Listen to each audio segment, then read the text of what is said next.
Welcome to Burlap Teachers. Enjoy the video. You begin by proving your account meets Roblox requirements.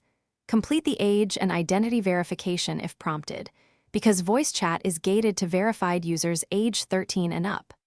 Once done, update the Roblox app and immediately check your phone's microphone permission. Allow access. Then open Roblox, tap Settings, go to Privacy, and flip the voice chat or spatial voice toggle on. You're doing this first, so the app recognizes you as eligible and can access audio hardware when you join a voice-enabled experience. Next, you must enter an experience that supports Roblox voice. Search for games that state voice chat or spatial voice is enabled in their description. Joining a random game won't help. Once in, look for the voice initialization banner or a mic icon. Tap it if needed and accept any extra prompts.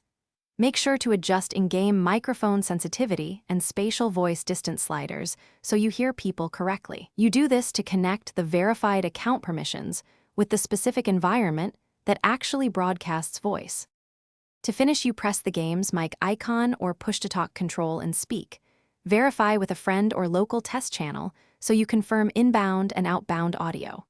If it fails, make sure you've restarted Roblox after granting permissions, rechecked OS microphone access, and completed verification. Reinstall the app or rerun the verification flow if necessary. Also double-check the experience's voice setting and possible region restrictions. Switching to another voice-enabled place often isolates whether the problem is server-side. Thanks for watching. Consider subscribing if this video helped you.